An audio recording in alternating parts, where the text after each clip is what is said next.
freedom is dangerous. At the end of the day, freedom is extremely dangerous. And like what I mean by that is like an animal at the zoo is very safe. But like a deer, for example, out in the woods, on average has like 4 to 5 minutes of stress its entire life. And it's like when it's being actively hunted by like a predator, when a predator is chasing it. And I was like, man, like a lot of us human beings, I mean, we're lucky to have, 5 stress-free minutes in an hour, never mind.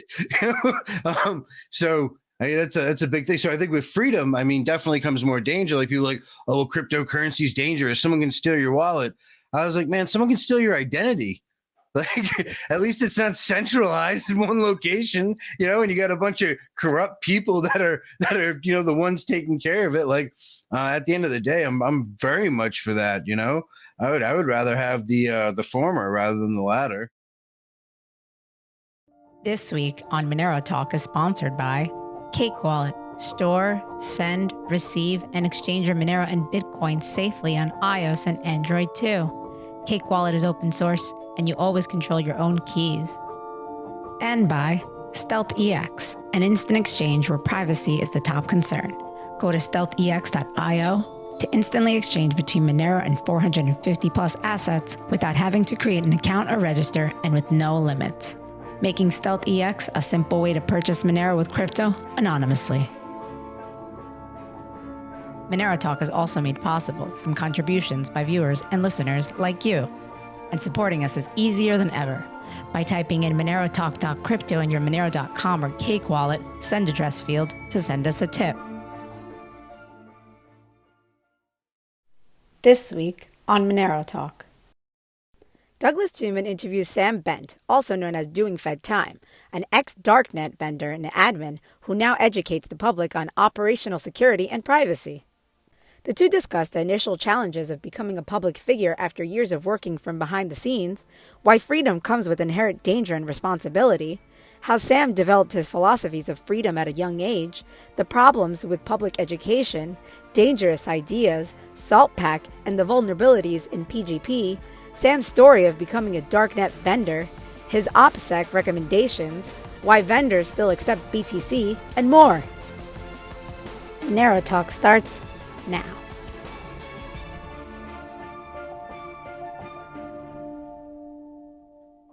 Sam, what's going on, man? Thanks for coming on Monero Talk. Thank you for having me. Yeah, you want to give a quick intro of yourself? I'm assuming a lot of people in the Monero community actually probably haven't come across you yet. Yeah, so my name is Sam Bent. I'm also known by DoingFedTime on YouTube, and I have a website with the same name. I was basically a Darknet vendor and Darknet market admin till I got busted and ended up going to federal prison. And I taught myself about the law there and got myself out. And now I just write, blog posts that rant about the federal prison system and teach people various aspects of OpSec for educational purposes only. You're doing a great job, man. And you haven't been running the channel for too long, right? It's pretty new. Right. And it's like everything is just me. There's no crew behind me. I do all the posts and all that stuff, which was a trip, getting out of federal prison and, readjusting and then having to learn about videography and ISO and aperture and everything else that goes into it. But it's been a fun time, good challenge. Well, you seem like the type of guy when you focus on something, no matter what it is, you figure it out, right? I mean, there's obviously some good examples of that. You got yourself out of prison, right? Basically learn the law. Now you're learning how to podcast. Yeah, I'd say you're already doing a better job than we are in terms of our production value. So kudos to you. How long have you been doing the podcast? So YouTube channel, I've had it probably for a little bit after my DEF CON talk. So around April, I'd planned on doing it for a long time before then. And like just getting on the camera, it really skeeved me out.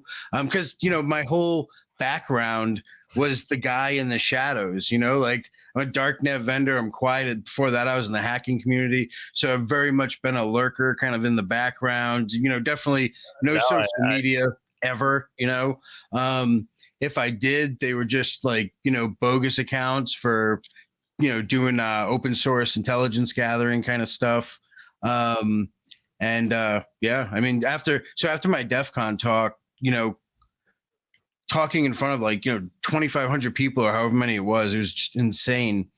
You really did an amazing job on that presentation. It was great. Everyone tells me that, but I feel so I think a lot of creators when you hear your own voice, right? It sounds weird. Oh my God. It's kind of the same thing. I watch it. I'm like I said, 50 million times. It's like I get annoyed watching it.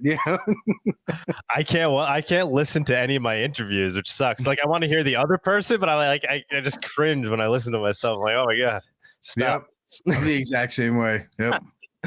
Well, I think a lot of people, that are in these privacy communities, right, that are privacy oriented, that don't want people surveilling them, have this personality type, like you're saying. I had a similar thing, when I went to do this. I was like, what am I doing? I'm like, somebody needs to do this, but I'm like, because you're giving away a lot of value there, right? There's a lot of value in maintaining privacy, right? You were already very much of an extrovert, being like running for office, man. I mean, I started this before I ran for office. So this was one of the things that made me comfortable with you know what?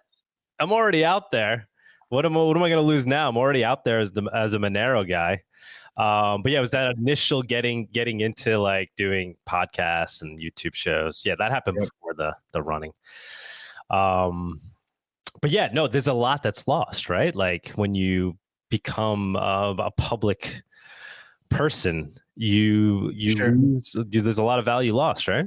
It's privacy is a sacred thing nowadays, and it's so hard to actually have that it's ridiculous. In order to really have it, the price that you either pay in money or you pay in research time and intellect, where you need to study, you need to learn about encryption, signal, you need to learn about all these different options that are at your disposal that you can use, that are somewhere in between that sliding scale of security and privacy and convenience. Because at the end of the day, if you have to decrypt, every message that comes to you is PGP encrypted, and it has to go through Tor, and no one's going to want to, no one's going to talk to you. No one's hopping on, Pigeon with off the record messaging and going through Tor to, be able to communicate with you, unless they're a Darknet vendor, or a Hug Bunter, who I talk to like that.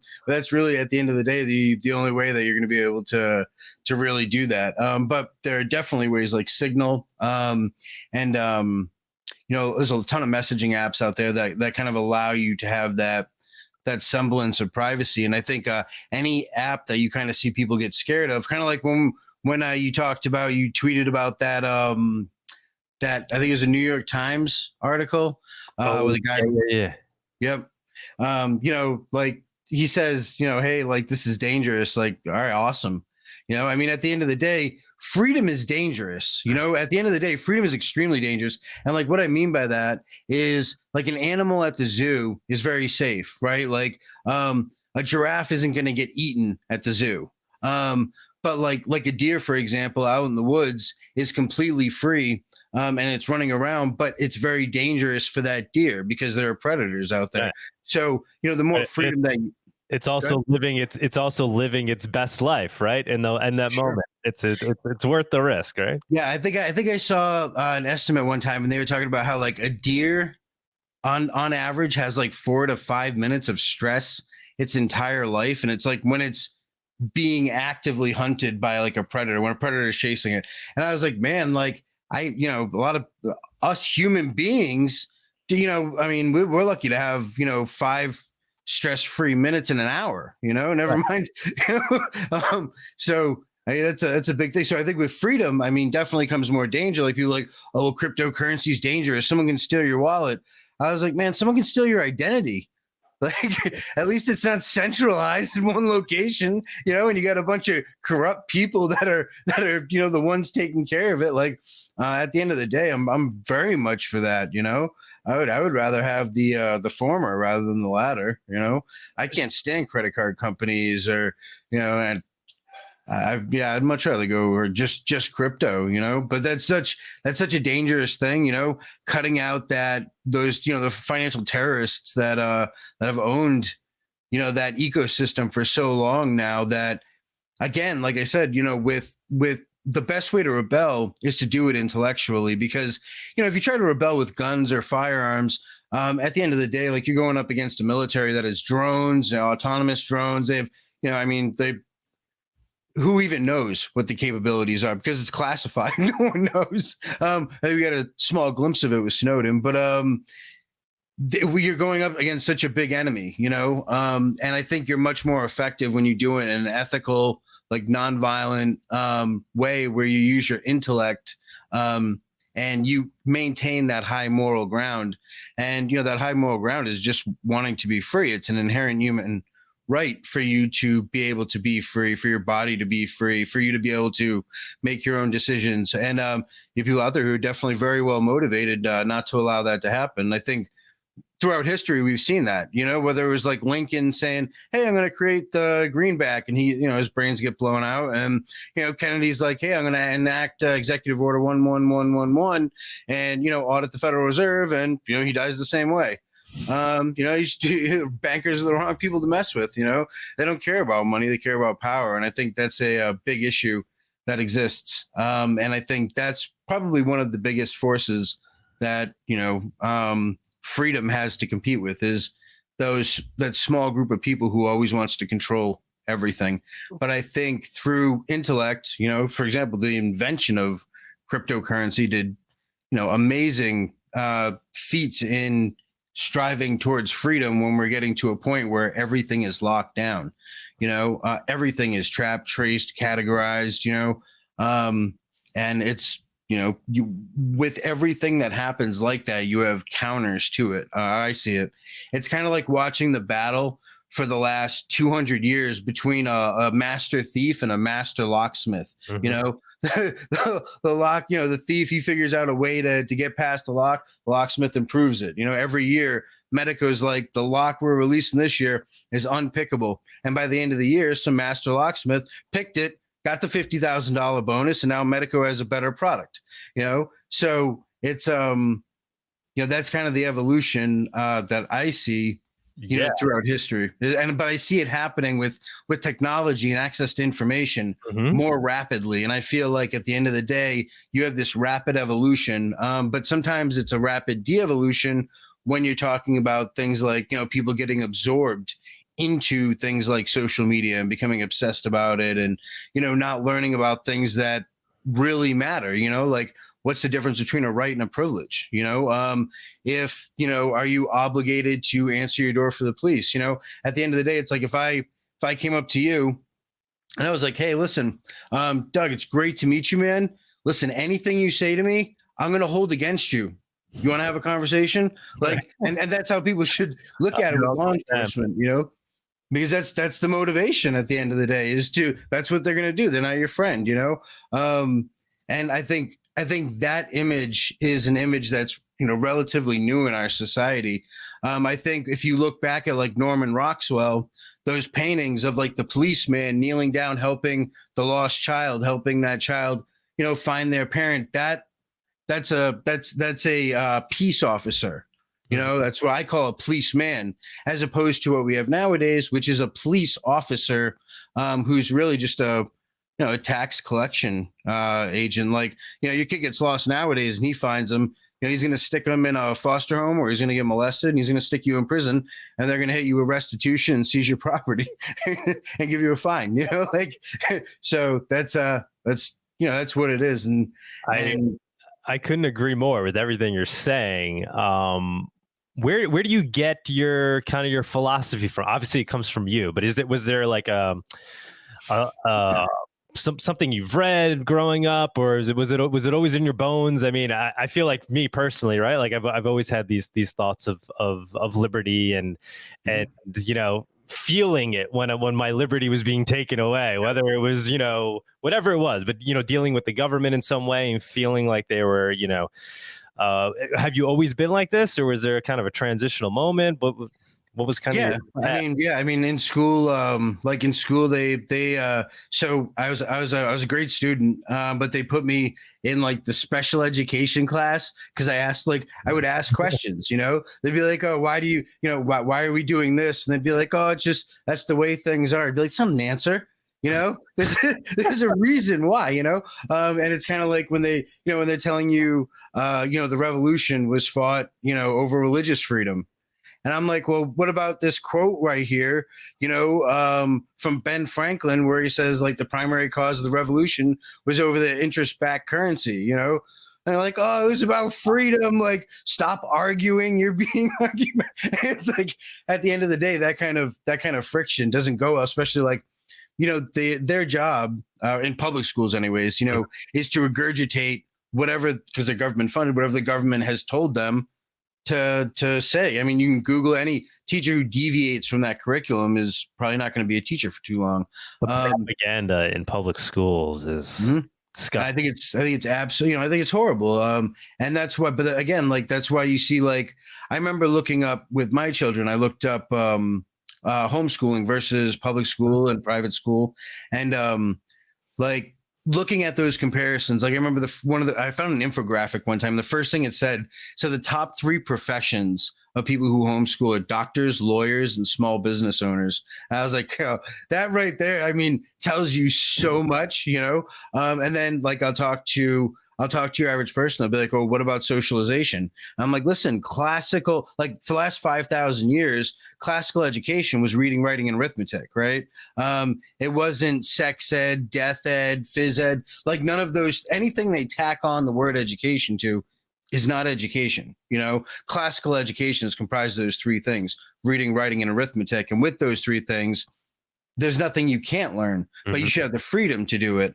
So that was a big thing for me. I think at the end of the day, if it had been structured, education had been structured in a completely different way, I would have excelled. But it's not meant to have people who question authority excel, right? It's meant to have that individual who shuts up, stands in line, sits down when they're told to. They're a good citizen. They're quiet. And at the end of the day, we tell you, 1 + 1 = 5. And if you repeat back to us, as well as we repeated to you, that, 1 + 1 = 5, then that means you're well educated and you got a good curriculum. And people like Albert Einstein disagreed with that. He said that education isn't remembering, and that's not verbatim at all. I totally screwed up that quote. I'm proud to say I had one of the worst attendance records in public high school, and I did well. I'd on the things where you just show up and take, like, physics. I was very good at physics, but I like learning on my own. Why did I need to go hang out and be exposed to all the other bullshit? Yeah, but you see the doctors, the lawyers, the even the politicians. Those are the ones that were able to conform to that authoritative voice. And those ones that, like, they see as safe are typically the ones who excel, especially in, like, institutionalized learning. Yeah. And those are the ones that get the positions of power where they can make changes, affect changes. But I think that's one of the reasons why they never do, It's exactly one of the reasons. That's why we are where we're at. Give us your kids from 5 on up, and we'll own their brain. We'll own them mentally for the rest of their lives. And I think we have very much the same system here, just with the federal government. And with the more money we give the school systems, the worse things get. Like, it's not an issue that money can solve. Yeah. It's a very it's a basic issue, and that's why, like, for me, it's like homeschooling is such a big thing, because at the end of the day, your average homeschooler is 4 grade levels above, a kid in public school. And that's absolutely insane. My oldest daughter learned 4 languages by the time she was 12, just going at it with Rosetta Stone. And, like, that should be how everyone is. That alone, how many career opportunities open up? How much money you get paid as someone who knows 4 languages, but again, like, they don't, they would much rather have you in their factory, metaphorically or literally, whether it be the military industrial complex or prison industrial complex or any other, established safe zone that you've been designated at. It's like going through high school. You have very clear classifications. And I don't mean by the students who kind of self-segregate with jocks and everything else, right? But you also have the system segregation of like, okay, you're kind of smart, but you're not quite smart enough. So you're going to go and, do the vocational program where you learn about doing cars and metal shop and, all this other stuff. And then you have the other class of students who are kind of just, normal. Then you have the AP kids, and like, that's your majority. Those AP kids, they're going to be the doctors and the lawyers because they're going to go to the best universities,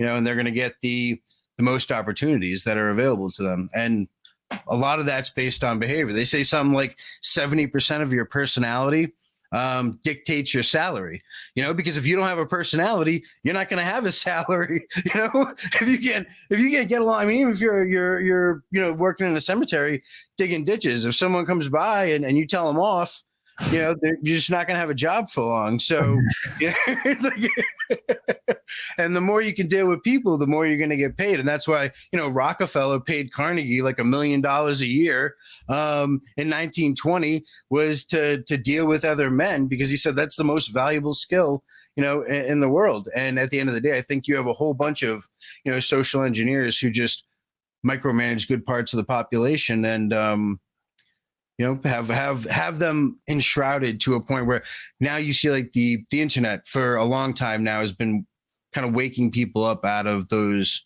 kind of induced trances and educating them in ways that they haven't been able to before. But again, at the same time, the counter to that is people getting absorbed into those cogs. It's like someone's on Facebook for 10 hours a day, Yeah, man. When I ran for Congress and, I'm an introverted heart. So like it was like I like the human race, right? I want liberty. I want to create a better place, but people on an individual basis constantly is so hard for me, man. It drains me. It is. Like you said, if you don't have these certain personality types, it really does kind of dictate where you end up.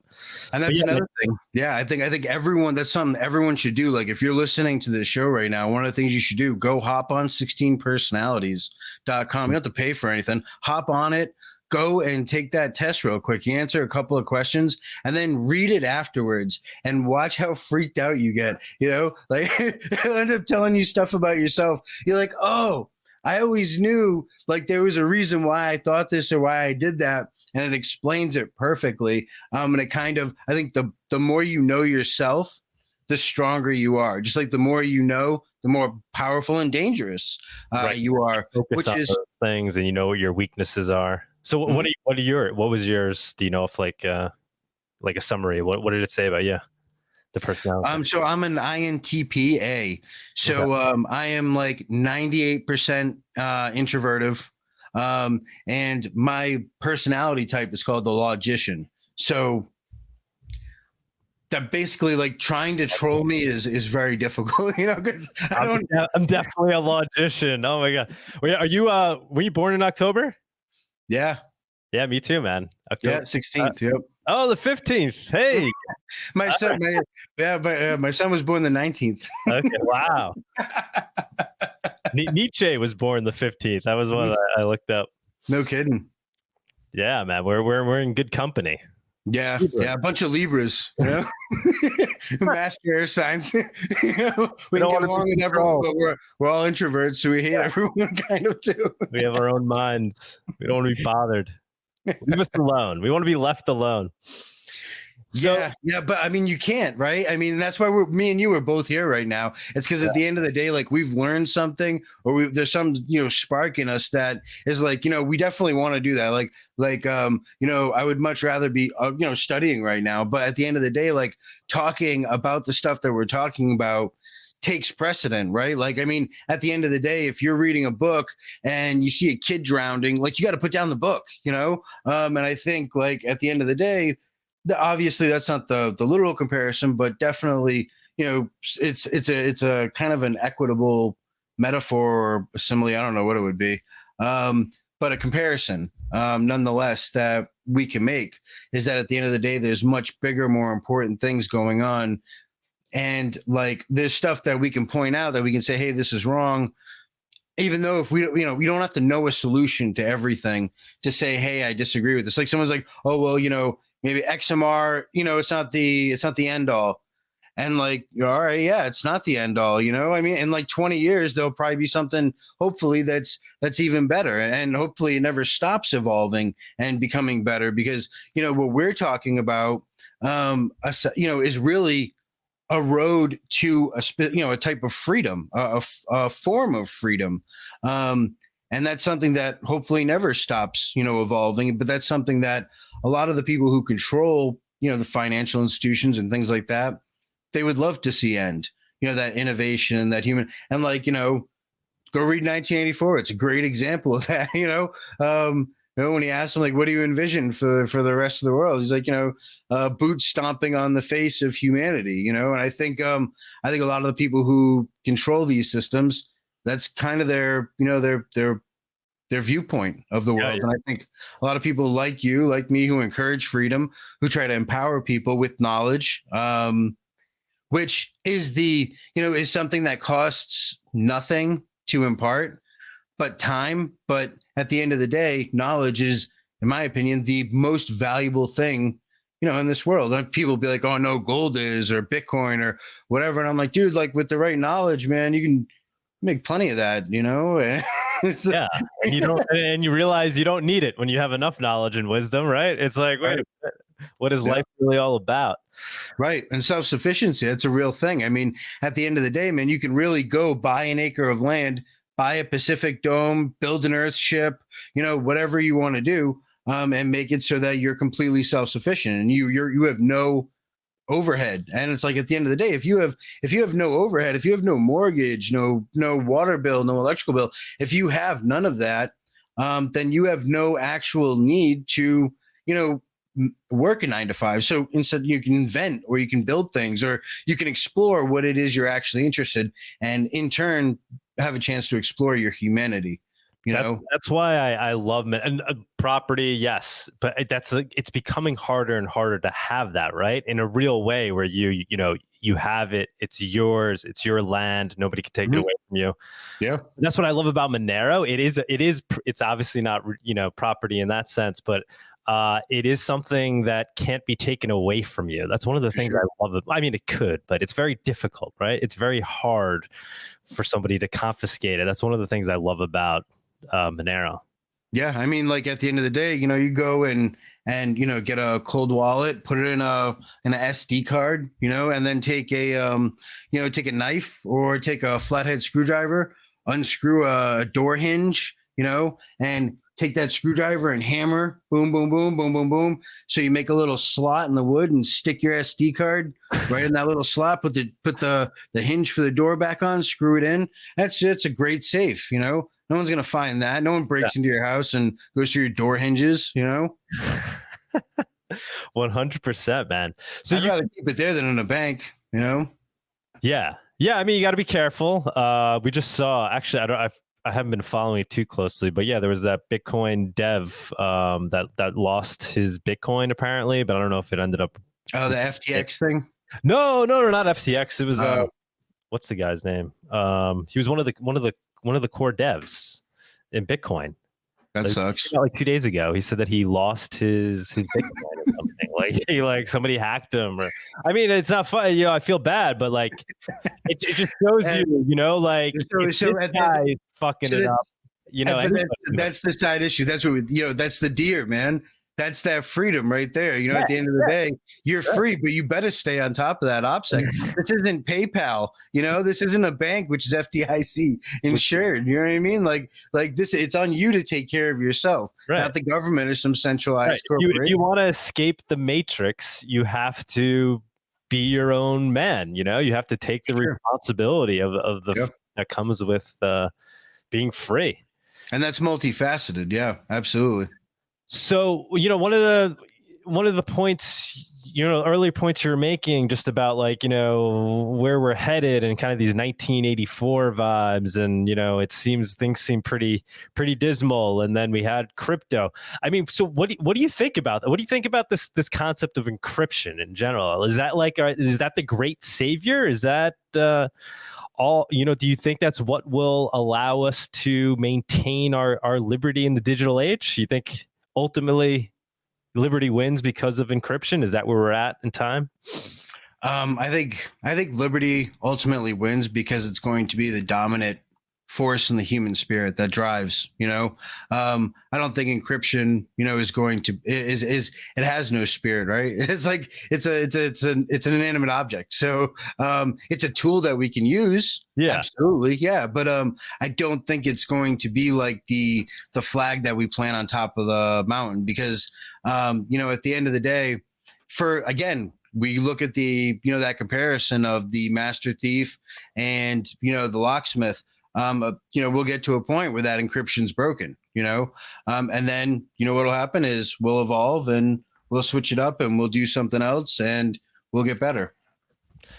Yeah. Your camera went out. I know it's going to take a sec, but yeah. So, yeah, I mean, cause it feels like for the first time, we as individuals have the ability to compete against the system with a tool that gives us an unfair advantage against them, right? Because it gives us almost a level playing field, but not quite, right? So, I mean, at the end of the day, like you have something to say. Now, if you had something to say, in 1980, well, how would you do it? Well, you might start up a newspaper. How much money is that going to take?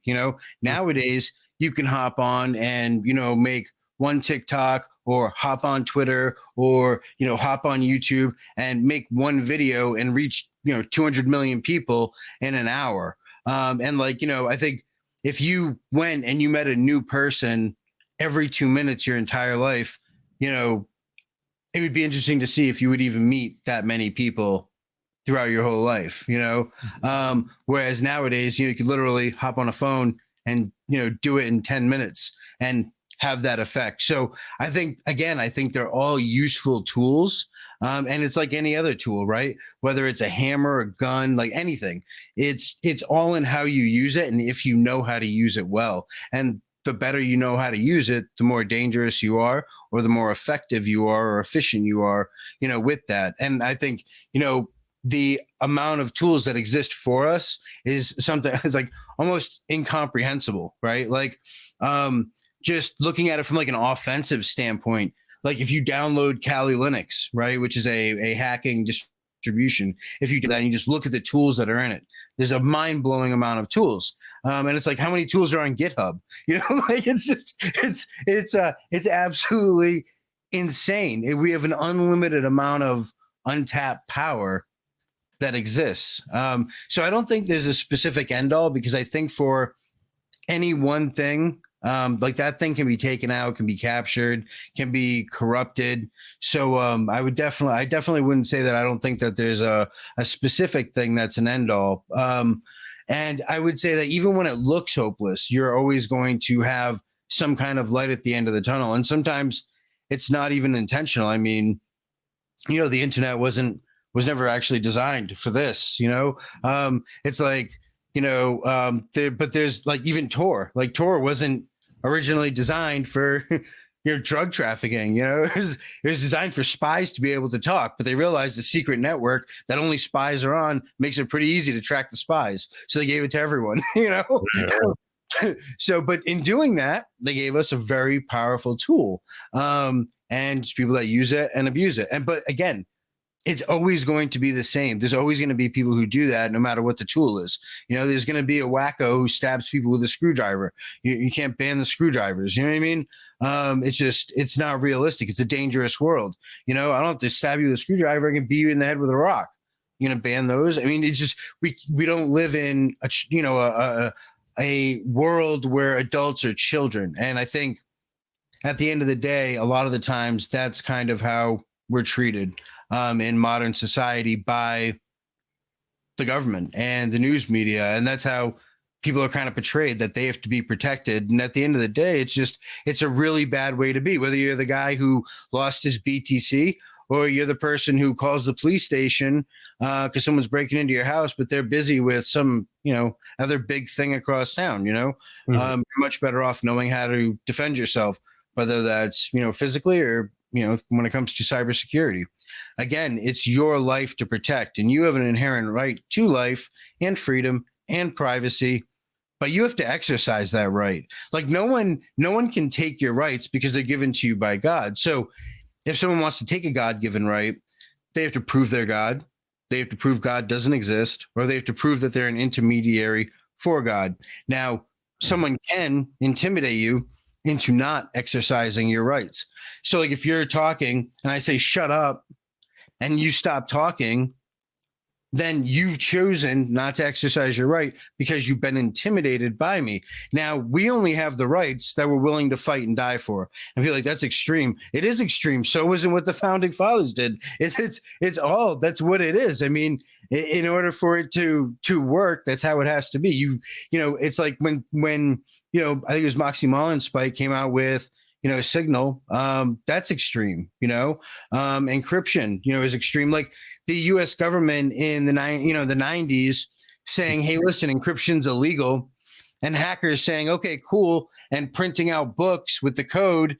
And then, I send you the book, you type out the code on your computer and compile it. Now you have the encryption program, and I didn't send it to you. So neither one of us broke the law, but we both legally have encryption.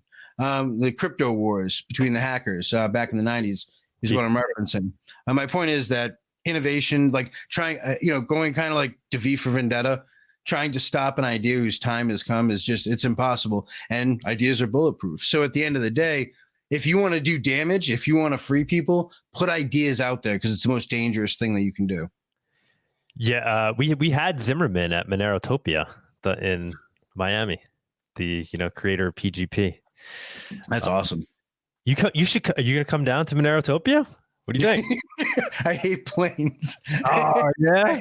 I went to DEF CON, man. I was Mexico. I was white knuckled the whole time. Oh, so come on! I hate going fast, Mexico. and I hate heights.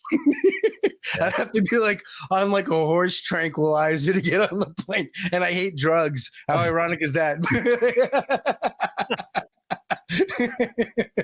Yeah, for me it was just a tool.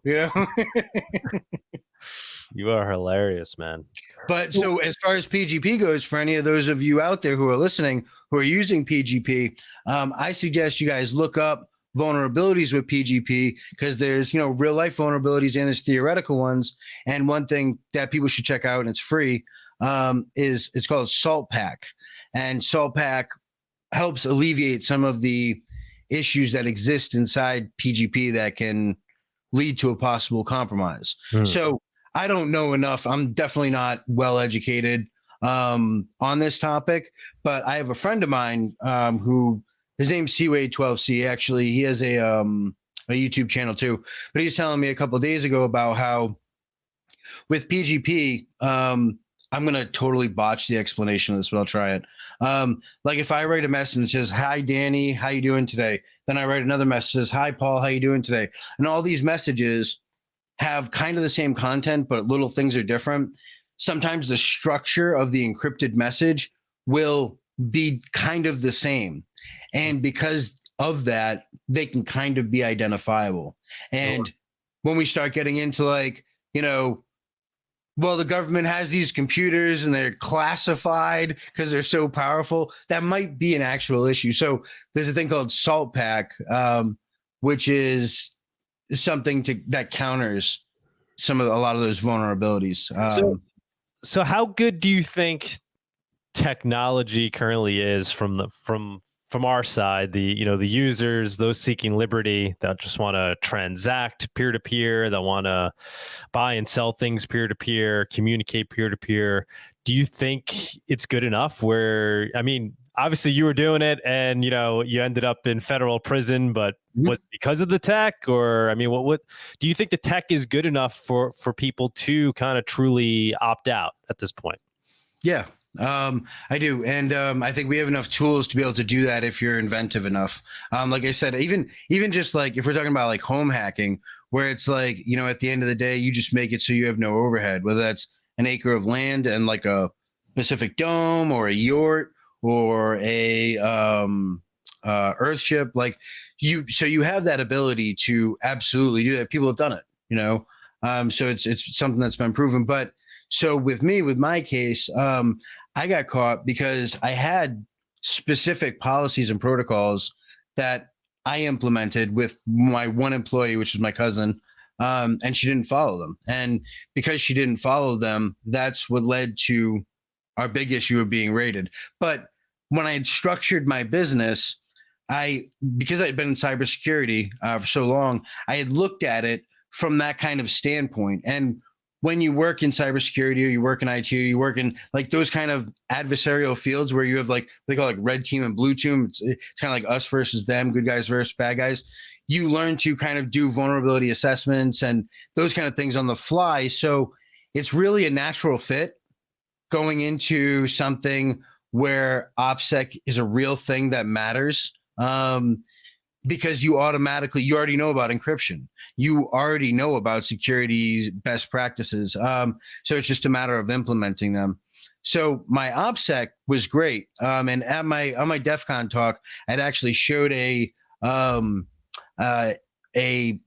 shot of a document that I had where Department of Homeland Security was investigating because they knew who my cousin was. They had followed her back from the post office, and then that's how they got the address. So they found out that I lived there. So when they were doing their investigation on me, they asked, they were asking postal employees, "Who is this guy?" Because they see all your mail, they know who you are. They're like, "Oh, he owns a computer company." You know, it's like at the end of the day, if your OpSec's on point, if your cover's on point, that's what your adversaries can get on you. They get what you want them to have, you know? So what they ended up having to do is United States Postal Inspector cut open the box and opened it up. And USPS, when you ship through USPS, it's the federal government, so they require a warrant to open the package. Yeah. So because he did that, he opened it up illegally with no warrant. But they used that to apply for a search warrant. So basically in doing that, it enabled me to apply for a Franks hearing, which is when you can prove that law enforcement broke the law in order to catch you, which now I bring this back to my original point.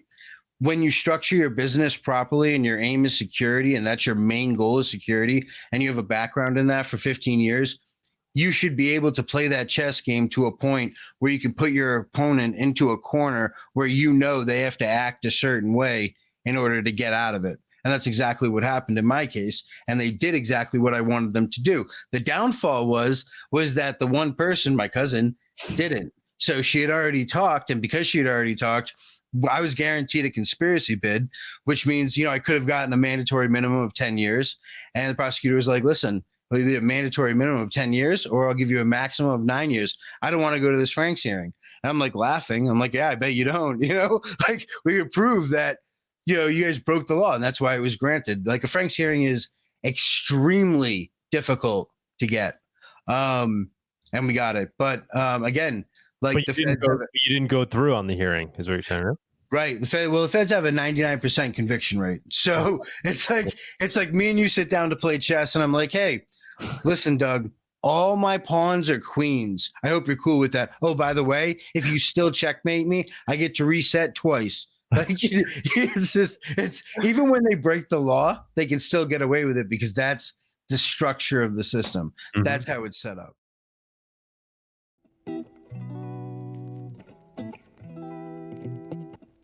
Do you love coffee and Monero as much as we do? Consider making gratuitous.org your daily cup. Pay with Monero for premium fresh beans, and if you like what you taste, send a digital cash tip directly to the Guatemalan farmers that made it possible. Proceeds help us grow this channel, Gratuitous, and Monero.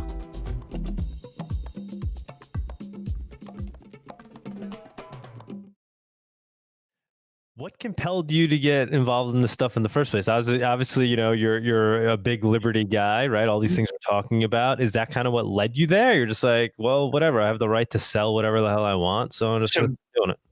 Sure. There's definitely something for someone like me. There's definitely something kind of satisfying about making the feds be your drug mule, like unwillingly, like the federal government is, moving narcotics for you. And it's way cheaper than you're going to end up paying anyone else. And they make it so your exposure rate is ridiculously low.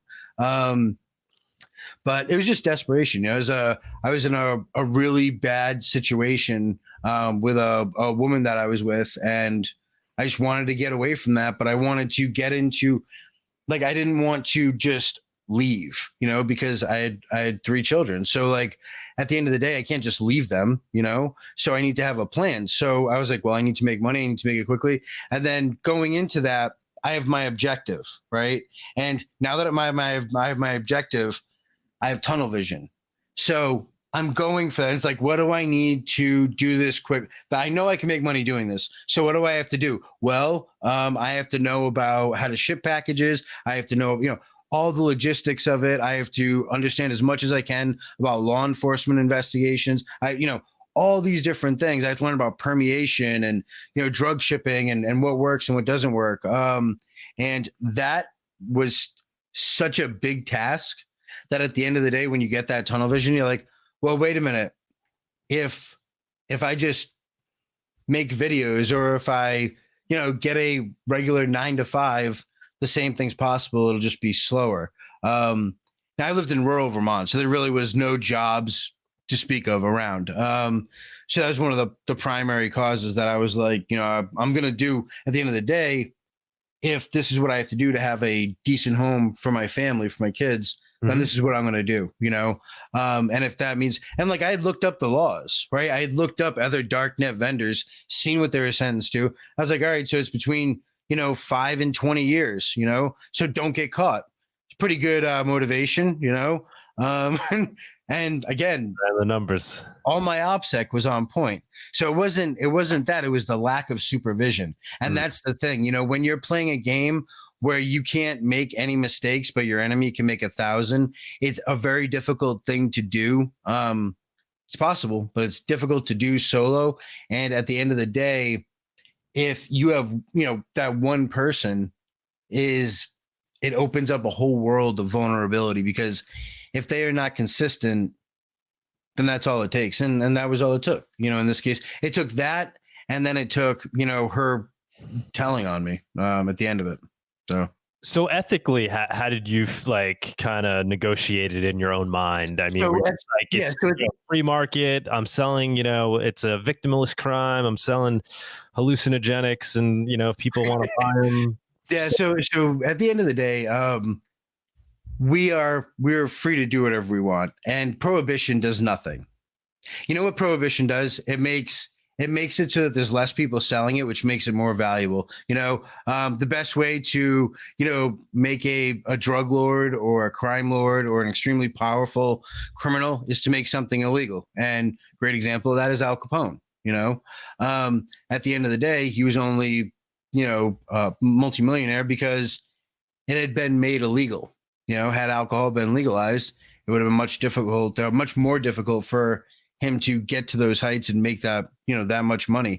But that's something that the government unwittingly does. And, you have like Oregon, which legalized, all drugs.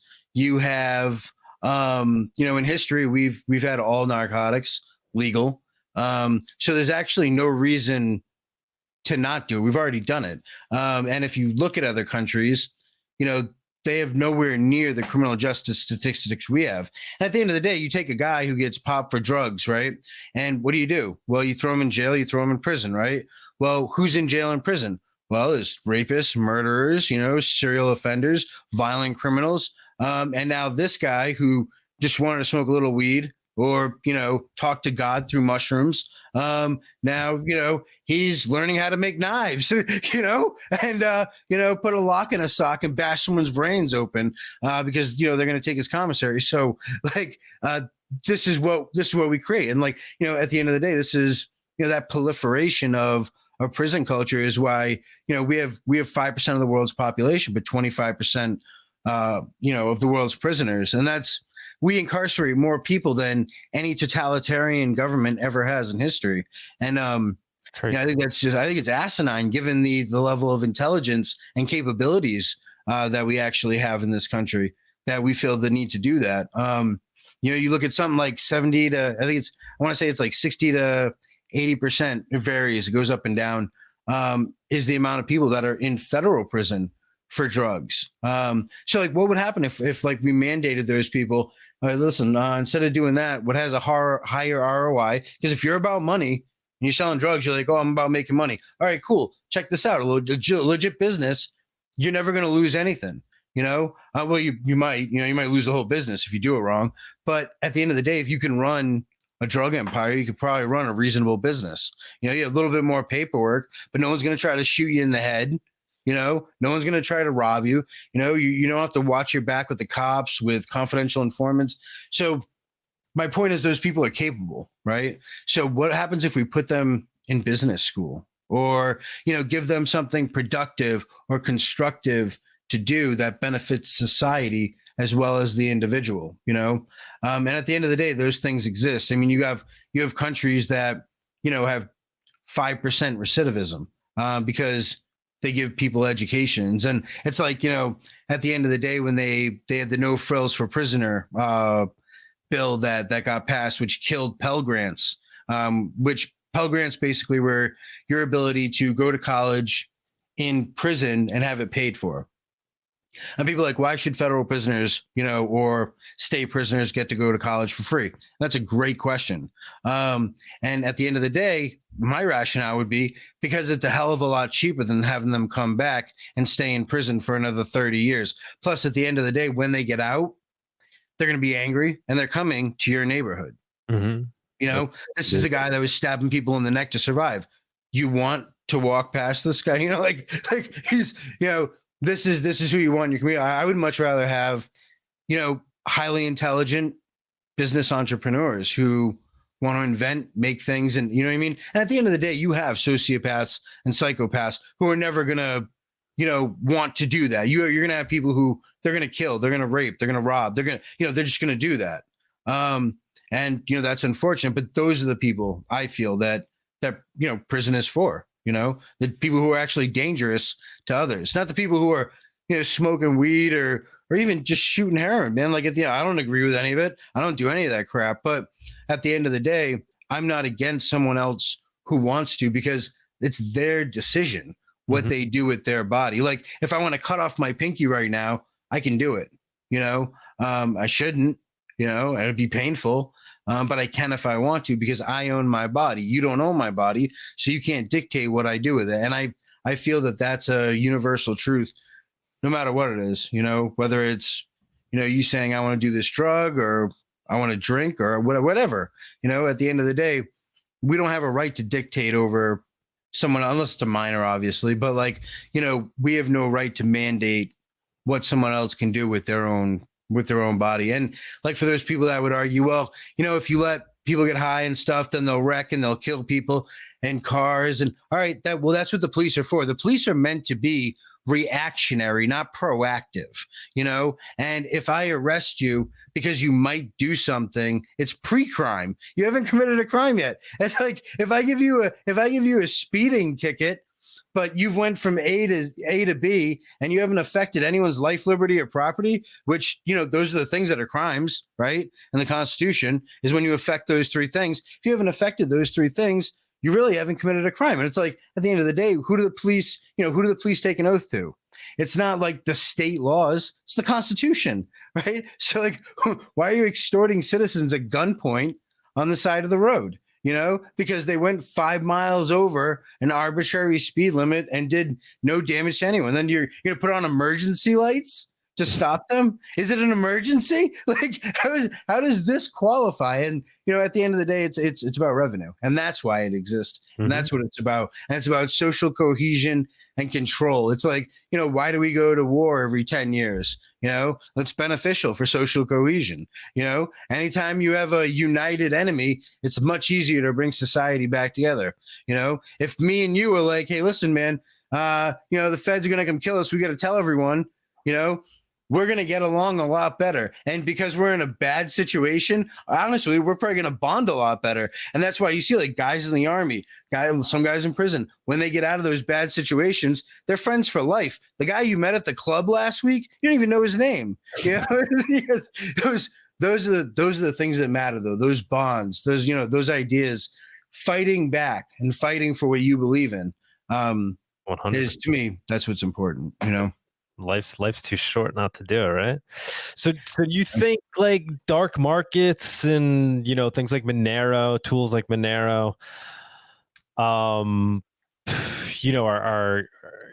because I kind of hear you had your show, right? You talk about how people can use dark markets, right? Like basically, I talk about OpSec, and in that OpSec, one of the use cases that I cite is definitely dark markets. But at the end of the day, anyone can listen to that and adopt those same principles, because we're talking about surviving in extremely hostile environments where your adversary is billions of dollars dedicated to hunting you down. In the real world, you're not going to have an adversary like that. So it's kind of the most drastic use case scenario that you could pick for, operational security or cybersecurity. Do you promote dark market? Like, do you think people should start using them more? Right. I'm not even saying to buy like whatever, right? Like just so people can start kind of opting out, and we talk about this system, right, that exists, that's able to prey on people because they have this advantage, right? If people started moving over to these alternative systems, whether it's to buy magic mushrooms or it's to buy grass-fed beef directly from the farmer, is that gonna help propel society towards a more liberated way? So I can answer that with a statement. So when I went into federal prison, I went in there, and I went in. I was telling you go in there, you show your paperwork, who you are. They read through it, make sure that you don't tell on anyone, stuff like that. You're not a child molester. So they go through your paperwork. So they go I was like, oh, I'm a Darknet vendor. And some of those guys have been in there 30 years. Like, what the hell is a Darknet vendor? But like the interesting thing was, again, the majority in that entire system are there for drugs, right? And a lot of the guys in feds are there for drug trafficking. So like call them get money guys. There's only like 150,000 federal prisoners. There's 2.2 million prisoners on average. So the federal guys, the guys who cross state lines, do like big international stuff, they're like the movers and shakers. I'm not saying like they're the best. I'm saying that they're the most dangerous because they're the most intelligent and organized. So with that, being in there, I met those Italian guys from New York who totally are not connected. And I met, a bunch of white guys from Boston who don't know anything about the Irish mob, and you meet all these unique, really different individuals. And I would ask them, I'd be like, do you know of anyone else who's here for drugs in the darknet? And out of all the people that were on that prison compound, I was the only one who was there was there for being a darknet dealer. So statistically, it's extremely difficult to get caught for it. And that's like, if anyone who wants to get it, it's public information. You get my transcripts, my sentencing transcripts, and you'll see right in it, like the United States attorney says, like the people who use, darknets are a lot less likely to get caught. And that's why you see, like, every time there's a darknet bust, United States attorney is like, these criminals can't hide behind, the darknet. And it's like, it's just a warning for all the other sheep, to scare them out and scare them into, and at the end of the day, it's not true. And even according to his own words, it's not true. But to answer your question, does that give them liberty? Well, it means a lot less people are doing, there's tens of thousands of people who are getting away with doing it. And each one of those people could be getting anywhere from, 10 to 30 years. So literally, we're talking about thousands of years of incarceration that are being prevented by people electing to go online, as opposed to meet some shady weirdo in an alley, you know? And there's a benefit to that too. You know, I mean, at the end of the day, you know, tour to door in 3 days. And, you know, like you can see your, you know, these drugs were EC lab results, you know, like, or you have a community with the ability to help you with harm reduction, you know? So like maybe if like you're going to do heroin, like why not have lab results from it where you know how strong it is so you don't die, you know? If you're going to do it, I'm an advocate of you doing it safely.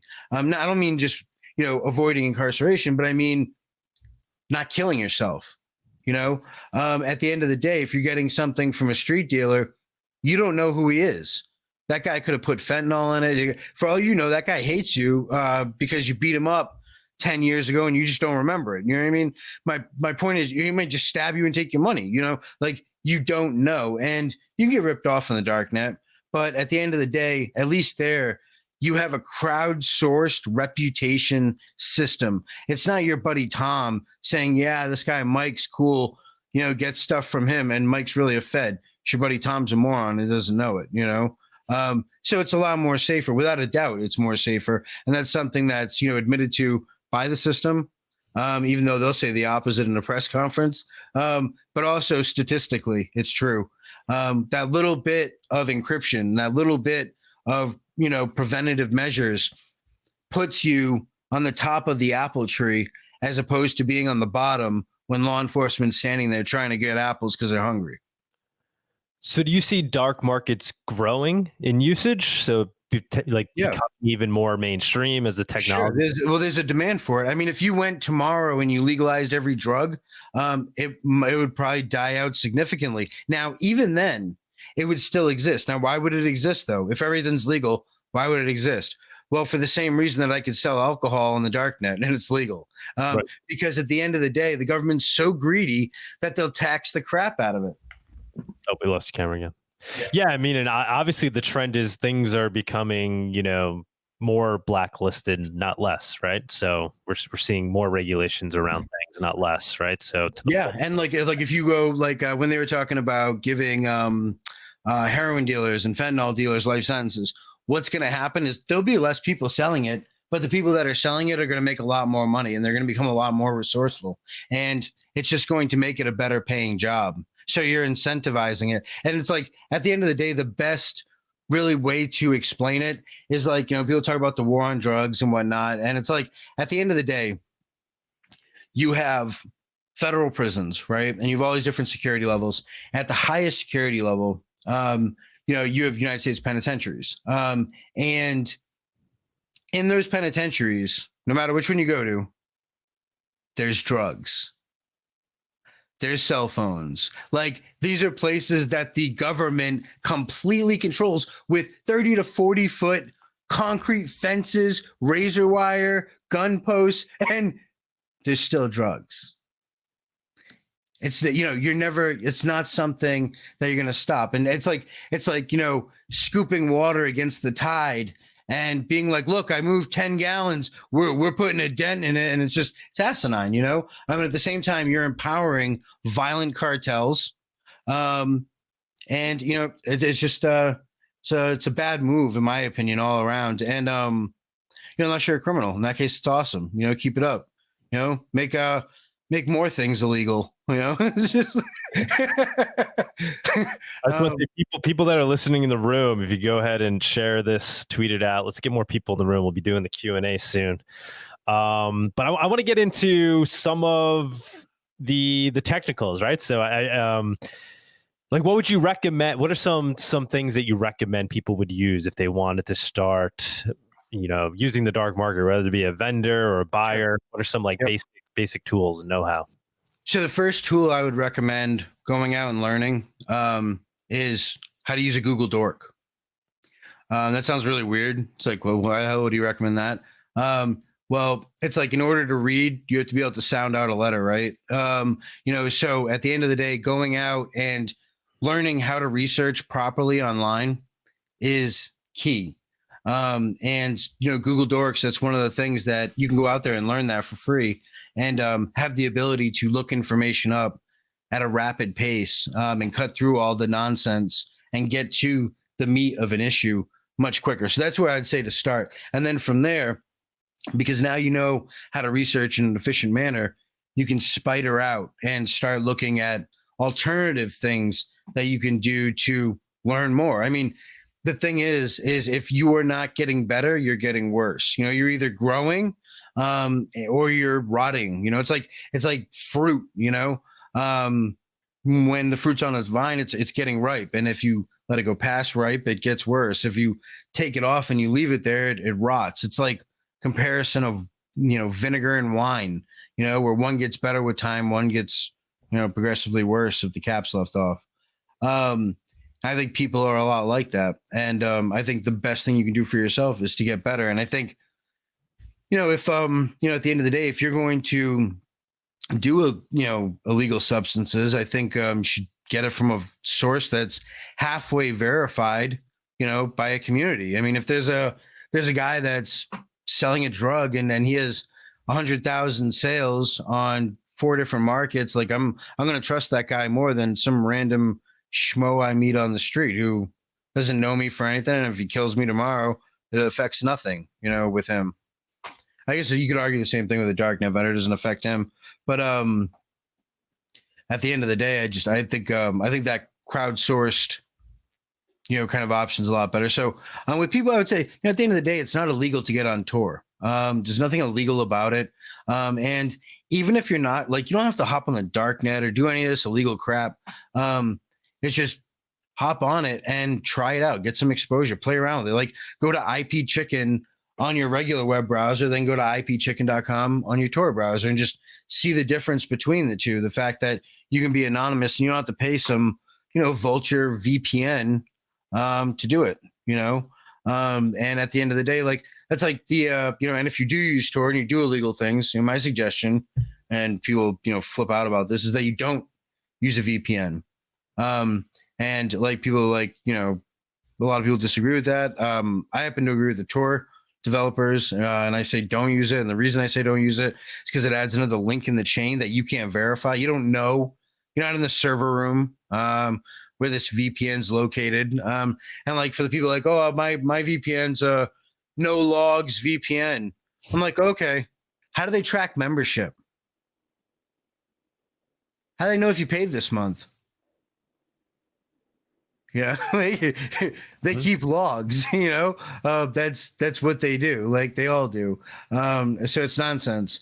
And, learning how to research is a big thing. I think that's the biggest thing, because then you independently can answer your own questions. You yourself can be your own fact checker. You don't have to rely on a given person to do that. Like anything I say here, I hope no one here believes me. Honestly, I hope every single person who's listening to this is like, no way, everything he says is BS. And I hope you go and you fact check the crap out of it and look into it. Because by doing that, that's how you verify something, for yourself. And I think if we all did a little bit more of that and a little bit less trusting of those official sources, like a lot of the stuff we're told on mainstream media, I think would have a lot more critically thinking people in this country. We probably wouldn't be getting taxed as much. We might be a little bit freer.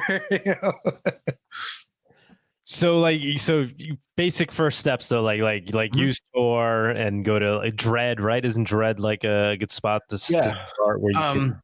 Yeah, so Dread is one of the Darknet's biggest, most famous forums right now. Dread has been down, and Hugbunter, who's the guy who runs and owns Dread, has been he's been migrating everything to a new infrastructure. He actually just put up a status message today or yesterday on the Dread Alert Reddit page, which was a PGP signed message, so you can validate it.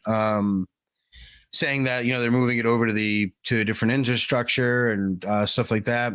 But I think at the end of the day, like Tor right now is basically getting hammered by DDoS attacks, which is distributed denial of service attacks. And it's basically like, it's like 5,000 people going into a bus station at once, and everyone's trying to get in, and it makes it so no one can get in. And you kind of see that with a lot of extortionists out there, where they hit these websites and, you know, extort them into paying them, darknet market specifically. But, you know, Tor is one darknet market, and I think a lot of people lose sight of that. At the end of the day, people evolve and they adapt, and that's the key to survival, is adaptability.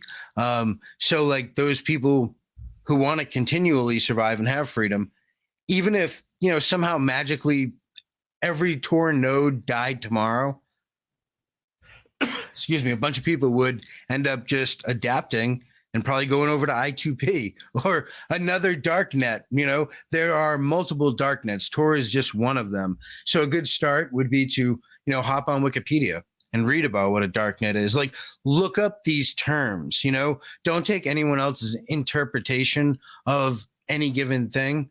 Look it up for yourself and verify it, because, you know, at the end of the day, like I said, that form of evolution is a natural thing. And like, you know, at the end of the day, you know, maybe like, you know, XMR 3.0, there's a guy out there right now who hates cryptocurrency because he doesn't know anything about it. And this guy just, you know, happens to be like a full stack dev or whatever. And like, he's going to go and end up learning about it and loving it a year from now, and then coming up with this whole new, you know, crypto that's, you know, years away. But, you know, if you said to people 40 years ago that, you know, I could talk to you, you know, like this, you know, with a phone or anything, and people think you're insane, you know?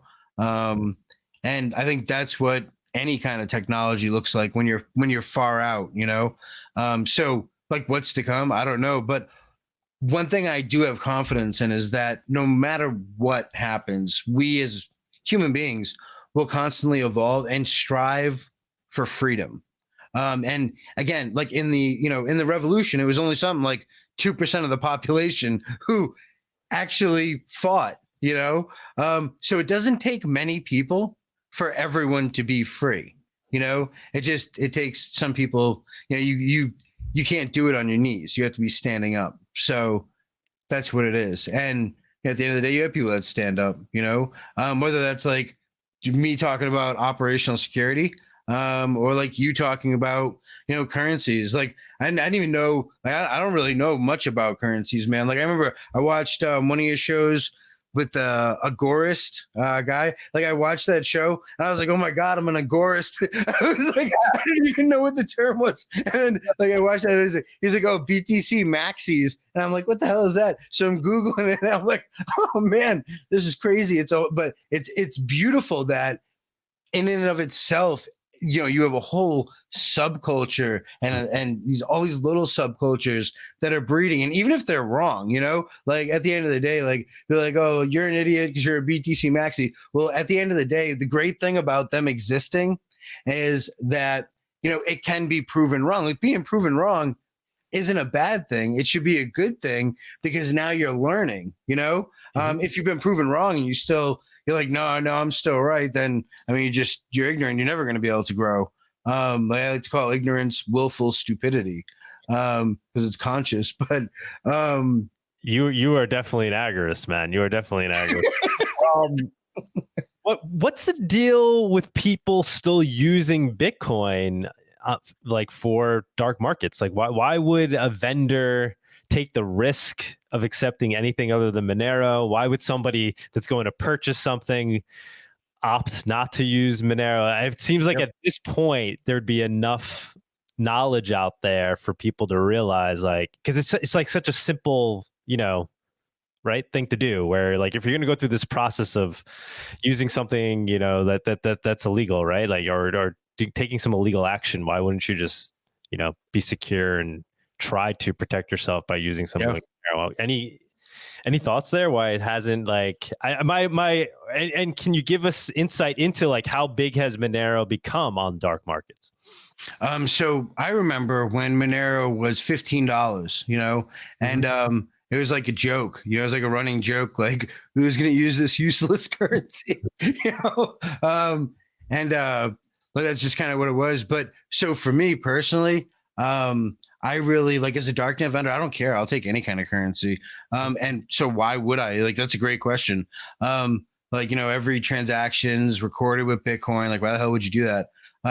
It's because I can switch out of it fluidly. I can switch into Monero. And like, that's exactly what I'm going to do. I'm going to go, from Bitcoin to Monero, and then, back to Bitcoin, or vice versa, depending on how I want to cash out. So it's irrelevant to me as a darknet vendor, because I'm going to switch out anyways. I'm going to, like, I have to, if I get XMR, I have to switch it into Bitcoin and switch it back just to break it up a little bit. So it's not. Oh, you switch your XMR back into Bitcoin? Why? Yeah, I would. Yeah, because I'm paranoid. So, no, why would you? I mean, for purposes of shielding yourself, that wouldn't make sense. So I've always had this pattern where I put it into a different crypto and then I pull it back. Yep. Okay. Yep. Wait, hold on 1 second. Yeah.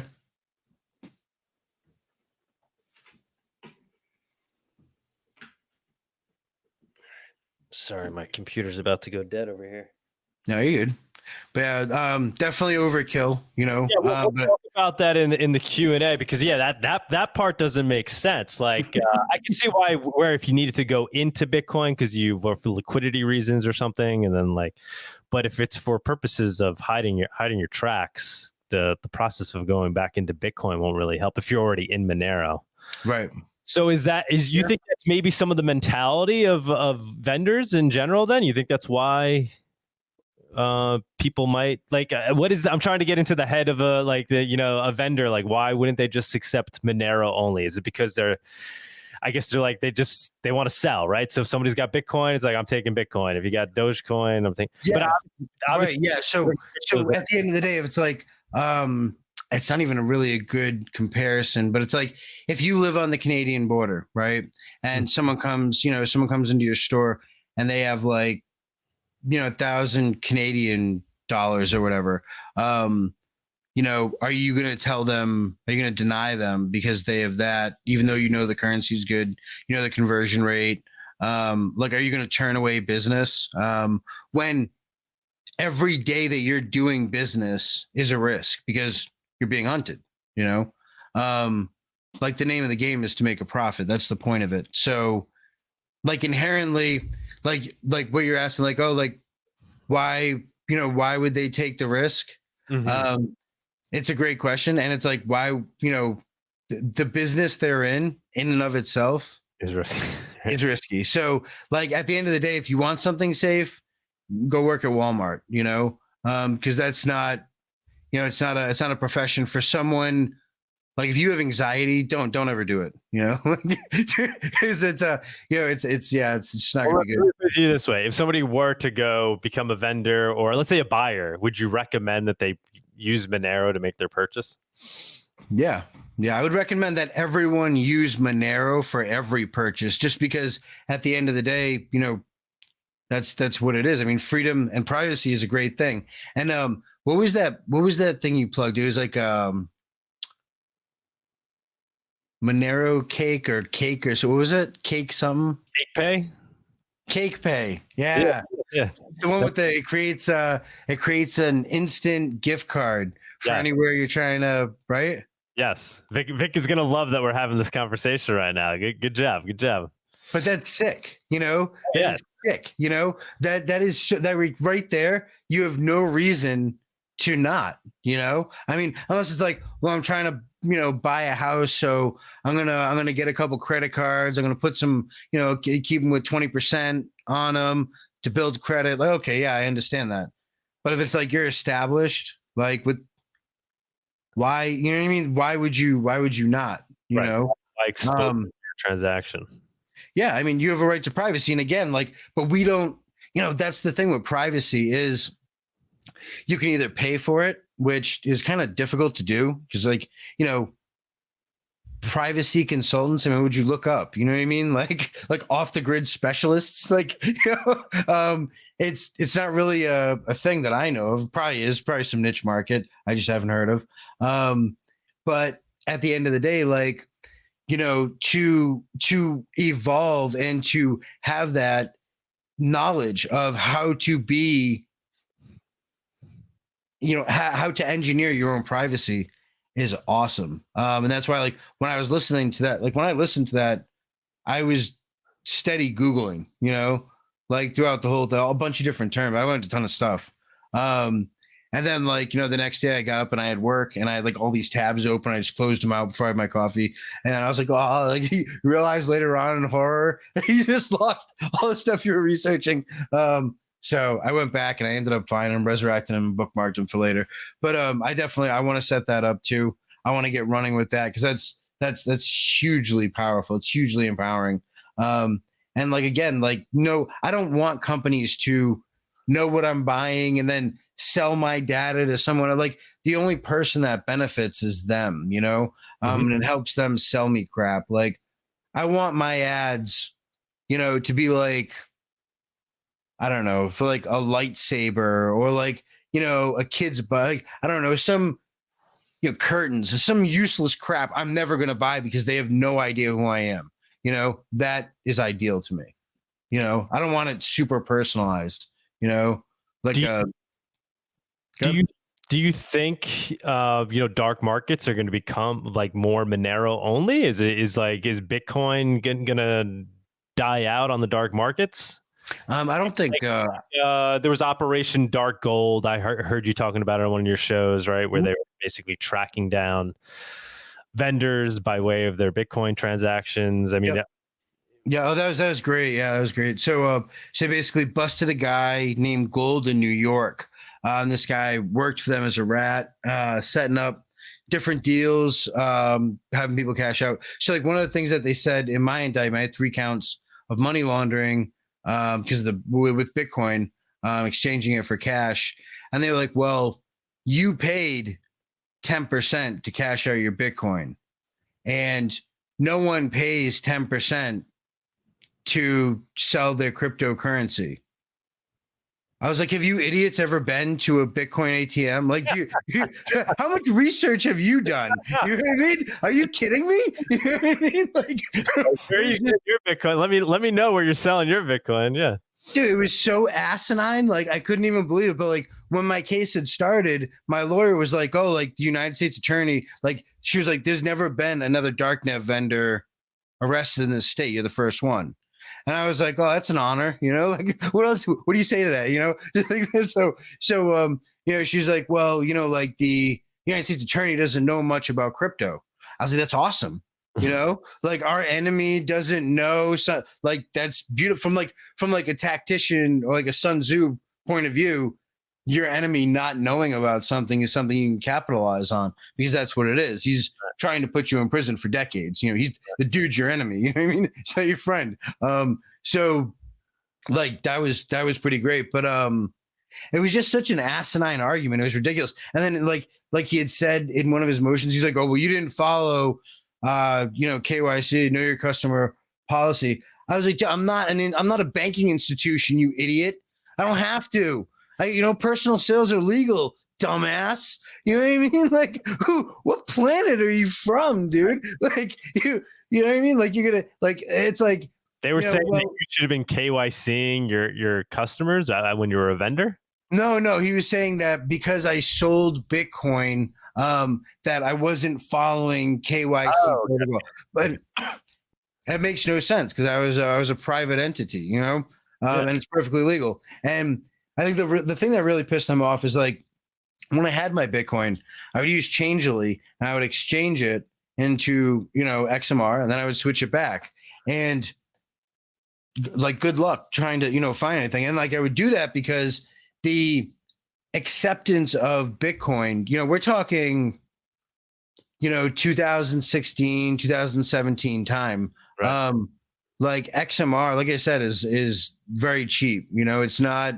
There's not as much wide acceptance of it at all, So it's just like the availability of BTC it's a lot more ready, and it's a lot easier to cash out with it. And like, at the end of the day, like honestly, like my favorite way of cashing out crypto is like instead of going and trying to exchange it for cash, just buy drugs. Like buy 10 pounds of weed and sell that. I can double my money or triple my money, locally with that, and triple my money, and like not have to worry about anything.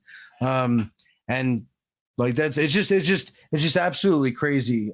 Some of the things that you can do when you know how to do them, and none of this stuff is rocket science. It's just a matter of perseverance and studying.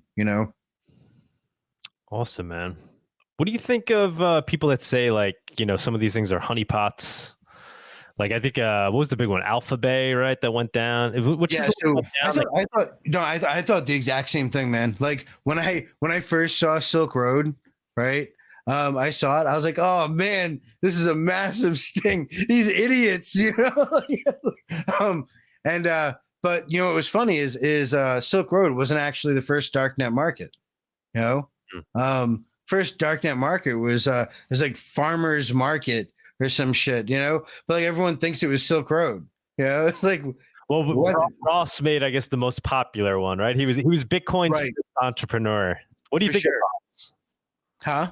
What do you think of Ross Ulbricht and the way he's been? I think it was a shame that they gave him a life sentence. I think at the end of the day that like he wasn't actually charged with any murders, but they mentioned him trying to get people murdered at his sentencing. And like at the end of the day, I just don't think something should be held against you at a sentencing if it wasn't a charge, because it hasn't been proven, right? I mean, they definitely stated it. He definitely did. I'm not arguing that, but I'm saying from a legal standpoint, if you're not found guilty of it, why are you being sentenced like you have been? So at the end of the day, like I think what he did. I mean, what he did was obviously illegal. And at the end of the day, that's just kind of the law. It's whether it's right or wrong. I would argue that an unjust law is no law at all. But again, you only have the that like you see like the yellow ribbon bumper stickers, and you're like, oh, waving the like American flags, and like, oh, freedom isn't free. I'm like, dude, like freedom isn't the cost of a yellow bumper sticker.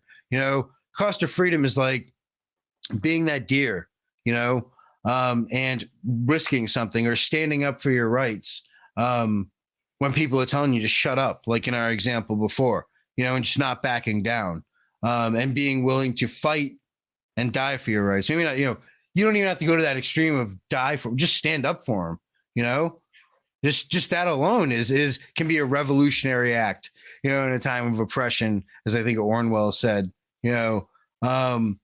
just that alone, if we had, a bunch of people doing that, I think it would change a big dynamic in society. So I think, like anyone who advocates for, a better world in terms of one that's, it promotes freedom at the end of the day is a great person and is kind of a revolutionary, because that's what they're talking about. Just a peaceful way to do it. One that can allow you to keep that moral high ground. Mm-hmm. Sam, I have more questions, but we're already like an hour and 25 minutes in. Are you down to jump into the Q&A with the chat? Because I know there's some people that are waiting and they want to throw. Sounds great. Yeah, absolutely. All right, so let's do that. Is there any links you want to mention before we officially end the interview? Like places for resources, places for people to find you, things you want to promote?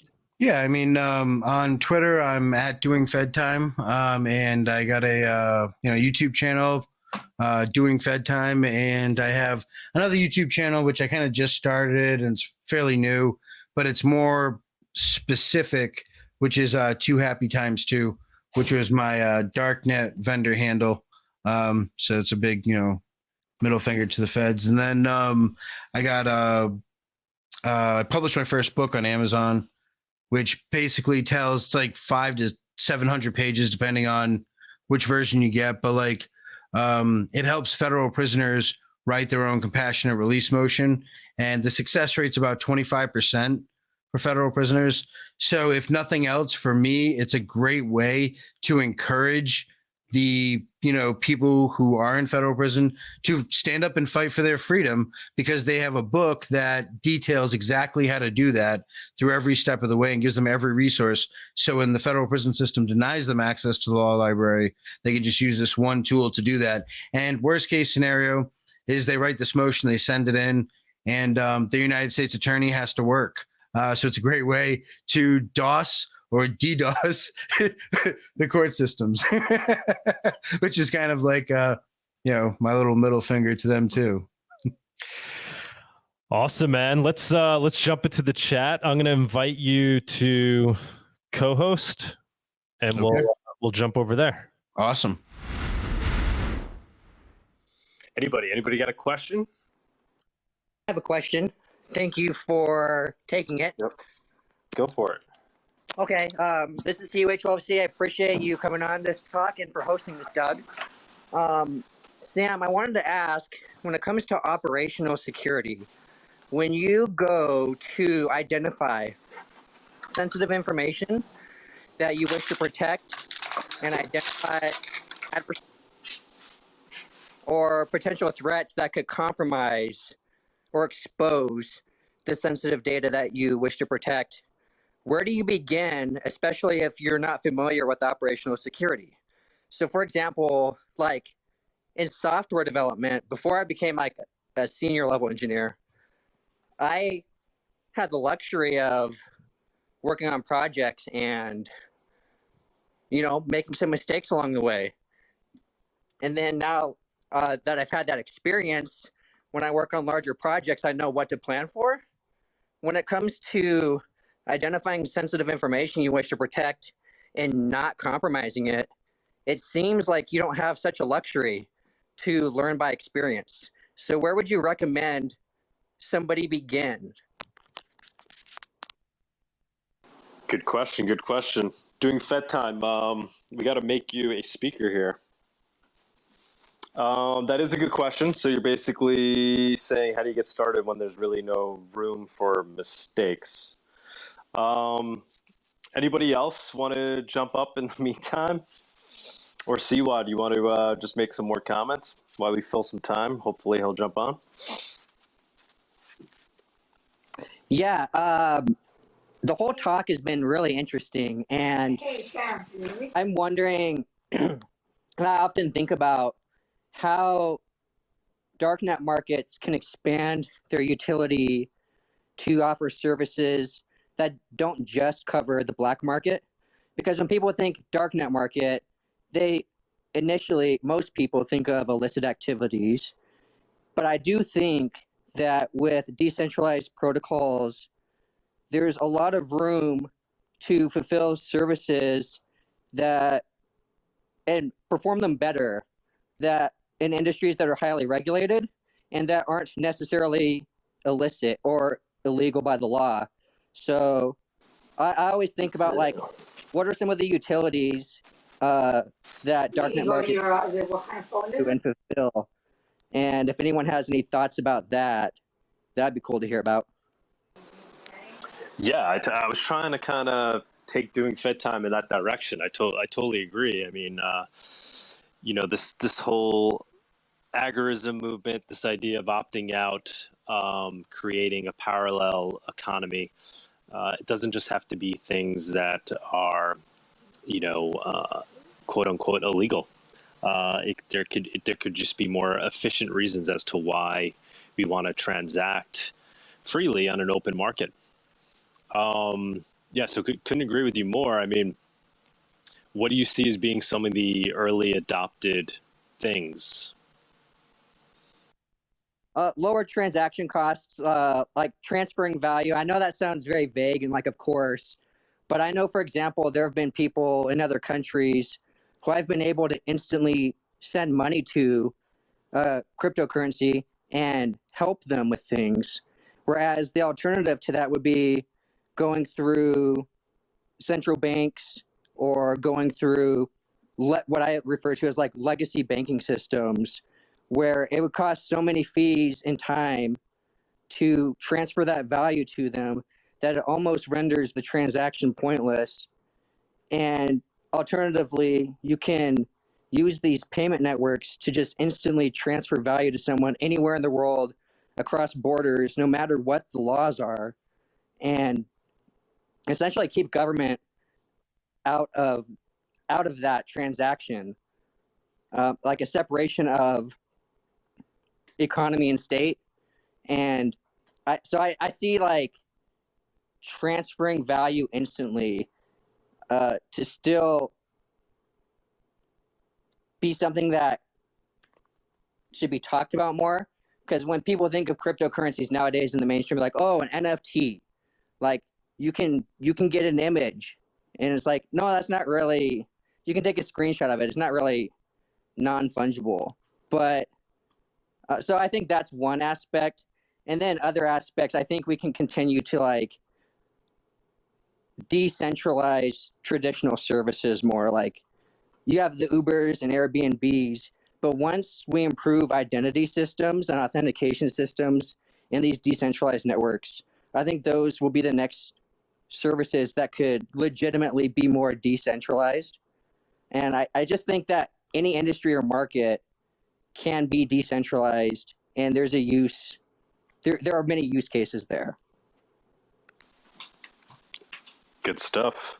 Doing FedTime. Can you hear us? You just gotta unmute, and we'll be able to hear you. Oh no, I thought he was good to go.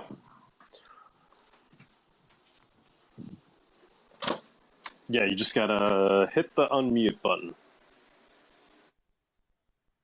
Ah, there he is. All right. It took forever. I had to restart the app a bunch of times and log out, log back in. No worries, man. Thanks for sticking with us. Yeah, so Siwa jumped up. He had a couple of comments. I think his first question was basically, with regards to OpSec, like how does somebody even really dip their toes into it if there's really no room to make mistakes? So over time, for me, learning about cybersecurity was a 10 to 15 year journey, which is interesting because C. Wade was actually the one who started me on that journey. He was I ended up contacting him when he on his YouTube channel back in the day when you could PM on there, and asked him a few questions and ended up hopping on his website and becoming an admin on it eventually. But just time, and it's like how many ways can someone break into your house, and like you really don't you don't analyze that until the day you lock your keys inside the house, and then you find a million different ways to get into it.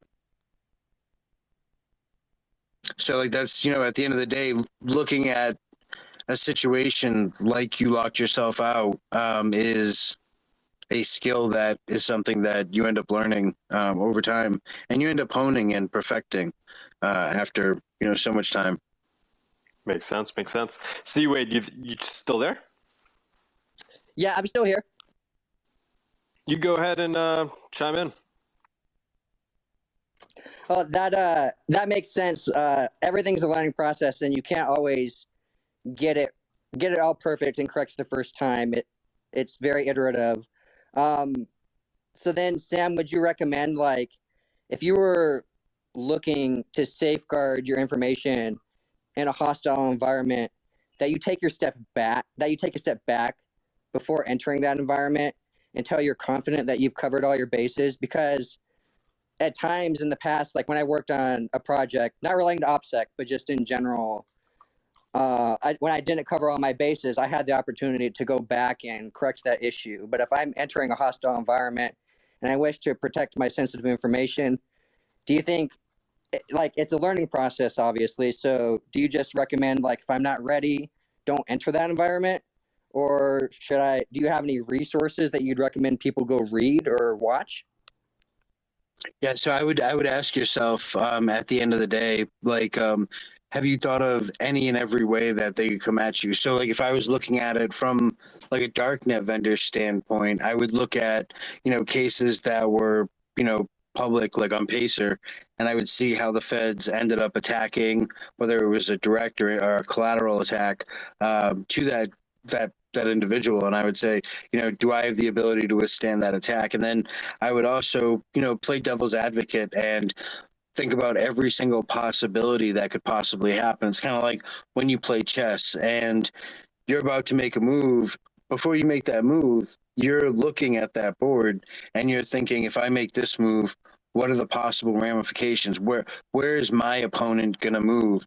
And you have to think, 5-10 moves ahead if possible, when doing that. And it's the exact same thing when it comes to, OpSec or cybersecurity, that you have, that proper preparation prevents poor performance is absolutely true when it comes to that. And, the downfall with doing something like being a darknet vendor is that at the end of the day, the stakes that you have are so much higher, right? Like, if you work for a company, and, say you have a data breach, like at the end of the day, it's a big thing, but like, you're not going to go to prison for 20 years, so you have a relatively, less responsibility, because what the worst case scenario is, you might get sued or fired, but like, you're not going to be incarcerated. It's like, at the end of the day, if you're looking at a high stress job like that, those are things that you have to be okay with, because aside from looking at like the cybersecurity point of view and, all the operational security stuff, you also have to remember at the end of the day that you have to be mentally fit to be able to do this consistently, because, at the end of the day, the enemy of security is complacency. So, at the end of the day, if you can't do that and you're not sure of it, then it's definitely not even something that, you should get into or attempt. Awesome. Thank you for answering my question, and thank you for letting me ask it, Doug. I appreciate it. Yeah, of course, man.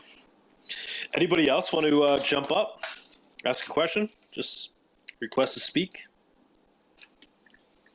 Go for it. It's these privacy people, man. Nobody knows. There's my people. It's all good, man. It's all good. So at the end of the day, like, if any of you guys have a question, feel free to drop it on Twitter or anything like that after the fact. Is cool too. But if you guys want to, go back and forth and have a dialogue, absolutely feel free to, open up and ask that. You'll ask the question, then I'll ramble on for 20 minutes. So you're good. I'll give you guys like another 30 seconds. Just request to speak if you want to ask a question. Yeah, I don't know. I think we wore them out, man. Thank you so much. Okay. Time. Oh wait, I got another. Go ahead, man. Go ahead. See, Wade. Go ahead. Sam, are there any other cool projects that you're on the lookout for? I know, like like IPFS or an Open Bazaar looked pretty cool. Are there any competing projects to Tor or any darknet markets that look interesting or that you'd like to recommend? Yeah, there's one that I've already done a video on, but I haven't released it. And it's something that me and Hugbunter, who's the creator of Dread, he basically has engineered this whole new extension of Dread, where Dread like goes from just being a darknet site to kind of infrastructure. And like, that's something I'm really looking forward to dropping that video. But I have to, like, the content I want him to check out before he does, because the content is a site that he hasn't released yet, and it's something that's not just going to be available on the darknet, but it's also going to be available on I2P as well as the ClearNet.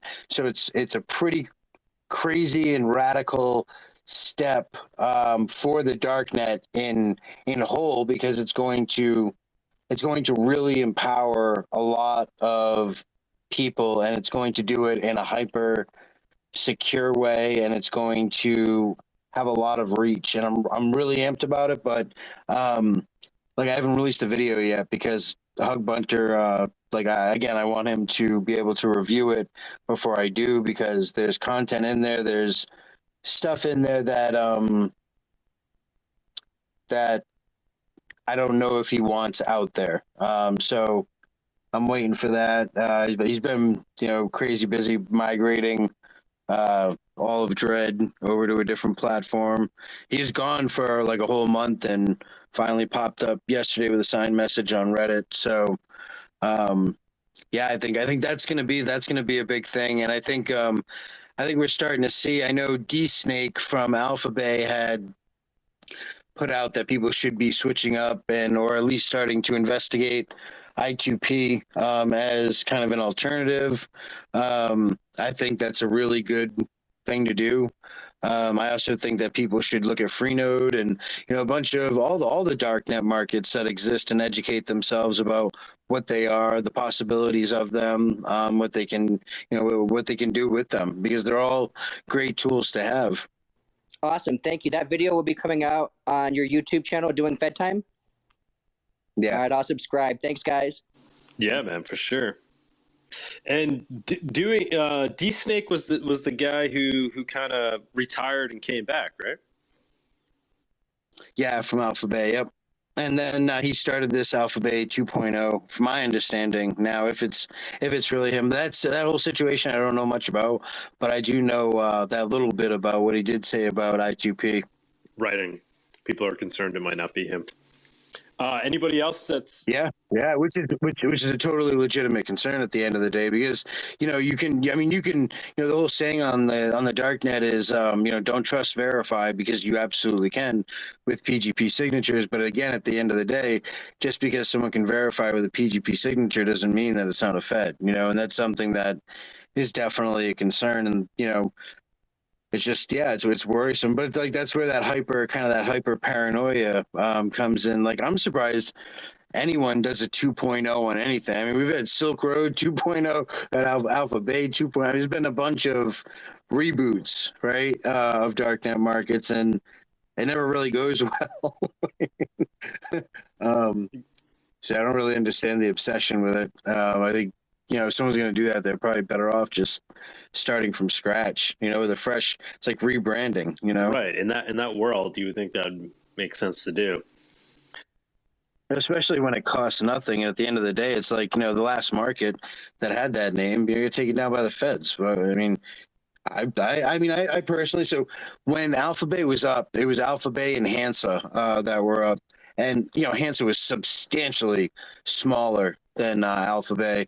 And so from like a vendor point of view, I would have been smarter to be on Alpha Bay, but I don't know if it was the UI or whatever. I couldn't stand Alpha Bay. I just didn't like it. And I had an account on there, but I just never did anything with it because I just didn't. I don't know if it was the vibe. Like I don't know. I never really got into it much. I really did like Hansa. I really got into. Yeah. Guess who's back? What's going on, man? I think you have some knowledge about a decentralized market that's being worked on, correct? Oh yeah, I was just going to bring that up. The last person mentioned Open Bazaar, which I think is pretty much totally abandoned. I could be wrong on that, but there's a project called Neroshop that's pretty early on in C++. It's being developed. It's going to be a decentralized, basically Open Bazaar for Monero. But that's awesome. Yeah, kind of reduce all the exit scams and honeypots. So it's just a decentralized marketplace. So I wonder if so I know I loved Open Bazaar, man. I thought that concept was so awesome. Like decentralization, like no exit scams. Like you had the freelance dispute resolution, freelance arbitration for vendor disputes. I thought that was the freelance escrow that they had set. I thought all of that was absolutely phenomenal, because like in kind of like the capitalistic environment, the people who do the best at any given service are the ones who are, they end up rising to the top and being the most, dominant or the most successful in that particular field. So it really encouraged kind of that cream of the crop to come out. If it's going to be anything like that there, or how's that work? Yeah, yeah, basically. If anyone knows anyone who might be able to lend a hand on development, just check out the Neroshop Matrix. They're always looking for people to help. And they're going to have a similar arbitration and dispute resolution and bonding and escrow system as what you're describing. I don't know how similar to OpenBazaar it'll be, but I'm not a programmer. I'm kind of helping I'm offering my input where anyone is interested on the arbitration and kind of creating a marketplace there. And it's called Neroshop, right? Yeah, like Monero, Nero shop. So is this this is the one that's also located Neroshop on GitHub, right? Yeah. Yep. Okay. Yep.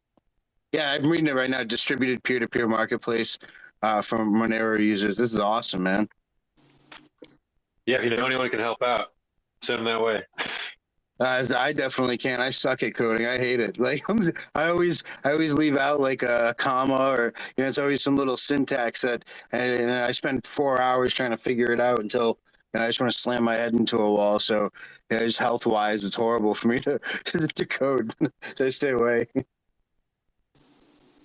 Leo, what's going on, man? Hey, hello guys. I have a thank you, Sam, for coming on the show. I just have one question for you. Yeah, for sure. I've read a little bit about you, like before you onboard on this journey as a Darknet vendor. Mm-hmm. You had a pretty good background and in IT, and your OpSec was good. You had routines check up on your OpSec, let's say monthly and weekly. Yes. You also studied on other people screw up, so how you could improve your security. And from your mistake and also with hiring someone, how would you have done it differently if you would have to do it again? Good question. So if I had to do it all over again, I wouldn't have done it because it ended up separating me from my family and causing a ton of unnecessary heartache. But if I had to be a Darknet vendor again, as like a forced thing, then at the end of the day, I think I would have implemented better supervision over my cousin, and because that at the end of the day was the screw up. That's what led to her being caught and ended up giving information on me. Now obviously probably the best bet, obvious thing would be like, oh well, don't hire your cousin. But at the end of the day, when you're if you're distilling moonshine, you're growing cannabis, you're answering customers' questions, you're sanitizing your clean room for packaging every day, you are making sure that you're constantly stocked, you're making sure that you're active on the forums, and you're making 3 meals a day for your kids, and making sure they do their homeschooling. It's like you at some point you're going to need to outsource something. So you can't do it all, by yourself unless you're not going to sleep. So it probably would have been, just making sure that I conducted maybe more thorough supervision of her. Yeah, that makes sense. Thank you. Yeah, of course. Thank you. Anybody else? I think I'm good, man. I've been talking your ear off for the last 2 hours now. No, you're good. It's a pleasure to be on. Anybody else, guys? We'll One last question. Kind of going off the what was his name? Leo's comments. Is there like a place of lessons learned and what screw ups have happened for, like throughout all the different darknet markets that like a resource? Not that I know of. I mean, it's definitely so you have a ton of information that's out there in regards to stuff like that. It's kind of like, honestly, one of the best places I've found to like research VPNs, for example, is like Google Scholar, looking up cases, and Pacer, looking up keywords. And, from there you can see like which one of these VPNs has actually answered those subpoenas, which ones have had serious litigation issues, which ones haven't.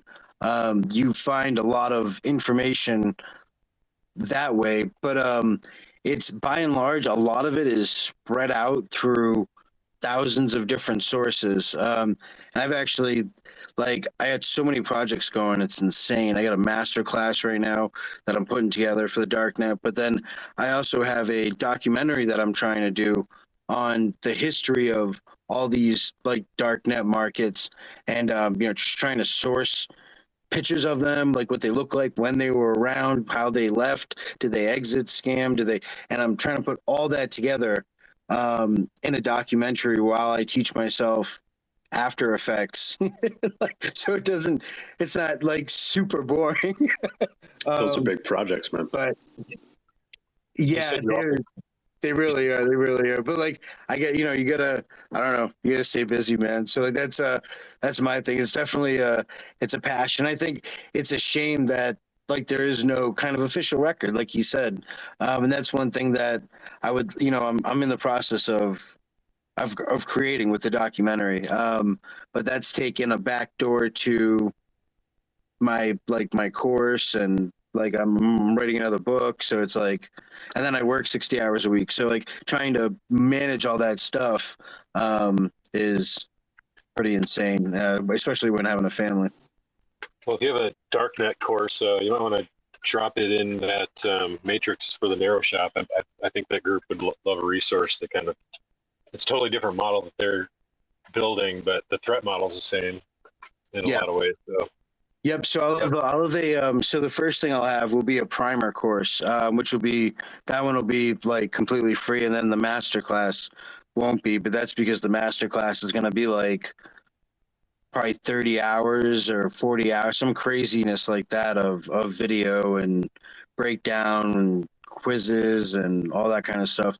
Probably put it on Udemy and Skillshare. Cool. Thank you. Yeah. Can we pay Monero to take this class? Hell yeah. It should be, I mean, you start that off, man. You start off with an A+. It's extra credit. Maybe put it up on Neroshop.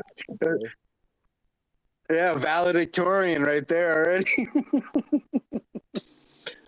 Oh man! All right, man. Well, I'm ready to wrap it up. I greatly appreciate you taking the time, man, doing the interview and then jumping on here. Sure. Highly recommend anybody that's just discovering you now to go check you out. You're kind of new to Twitter, but you have a YouTube channel where you've put out a ton of content already. Really good stuff. Recommend you guys go check them out, follow them. Thank you so much, man. Yeah, of course. Thank you for having me. I appreciate it. And like I said earlier, I'd love to have you down in Monerotopia. Maybe I'll keep bothering you. Maybe we could get you to I don't know, pop some pills and jump on a plane and come down to Mexico.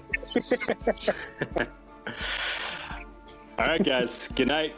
Thanks, everybody. Greatly appreciate it. Thanks for those that jumped up and asked questions. Have a good night, everyone. Thank you for joining us on this week's episode. We release new episodes every week. You can find and subscribe to our show on YouTube, Odyssey, iTunes, Spotify, Stitcher, or wherever you listen to podcasts. Go to monerotalk.live to subscribe for a full list of places where you can watch and listen. If you want to interact with us, guests, or other podcast listeners, you can follow us on Twitter. And please leave us a review on iTunes. It helps people find the show, and we are always happy to read them.